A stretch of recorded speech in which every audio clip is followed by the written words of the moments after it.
अगर आप किसी भी करियर लेवल पे हैं, जॉब करते हैं और आपकी कंप्लेन भी ये है कि आपको अप्रिसिएशन नहीं मिल रही, आपको ग्रोथ नहीं मिल रही या आपको इंक्रीमेंट नहीं मिल रहा, तो उसकी जो एक बहुत कॉमन रीज़न जो मेरे देखने में आती है वो मैं आपको एक्सप्लेन कर देता हूँ। अगर मैंने एक एम्प्लॉय को हायर किया तो उसको मैंने हायर किया एक टास्क के लिए, एक चीज़ के लिए। अगर आप वो एम्प्लॉय हैं तो आप दो तरीके से सोच सकते हैं। या तो आप ये सोचेंगे कि मुझे इस चीज़ के लिए पे किया जा रहा है और मैं इस चीज़ ये काम करूंगा। मैंने आपको हायर किया इमेजिन के तौर पे एक गार्ड के लिए, आपकी सैलरी 20,000 है।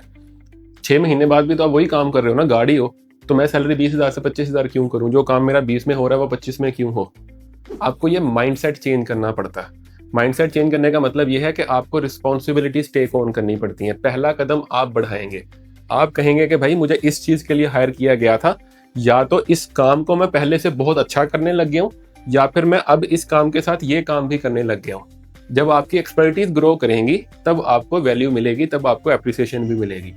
प्रॉब्लम ये है कि आपको लगता है कि आपकी एक्सपर्टीज ग्रो कर रही है, मे भी एम्प्लॉयर को नहीं लग रहा हो। क्योंकि अगर एम्प्लॉयर को लगेगा वो डिनाई थोड़ी कर सकता है।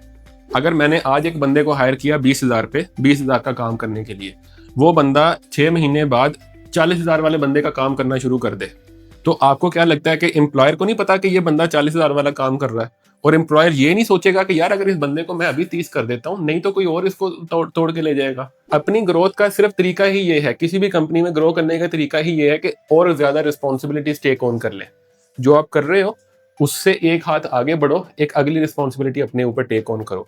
हाँ, अब इसमें एक और चीज भी बताता हूँ। अगर मैं एम्प्लॉयर हूं तो मैं अगर आपको एक रिस्पॉन्सिबिलिटी देता हूँ, कल को मैं आपको एक दूसरी रिस्पॉन्सिबिलिटी देता हूँ, तो ये इतनी बड़ी ब्लेसिंग है आपके लिए कि आप इमेजिन नहीं कर सकते कि आपके पास आपके एम्प्लॉयर का ट्रस्ट है। अगर मुझे ये लगे कि इसको यार मैं ये काम दूंगा, ये इसको खराब कर देगा, तो मैं अगली बार आपको कोई काम दूंगा। अगर कोई एम्प्लॉयर आपको ट्रस्ट कर रहा है विद एडिशनल रिस्पॉन्सिबिलिटीज, तो उसको गले लगाओ, अपनी रिस्पॉन्सिबिलिटीज इंक्रीज करो। जैसे ही आप अपनी न्यू रोल के अंदर परफॉर्म करना शुरू कर देंगे, ग्रोथ ऑटोमेटिकली आएगी। ग्रोथ रिजल्ट है, ग्रोथ एक्शन नहीं है। आप ये कहते हैं कि नहीं ग्रोथ पहले आए, ग्रोथ बाद में आनी है, पहले अपने रिजल्ट डिलीवर करने होते हैं।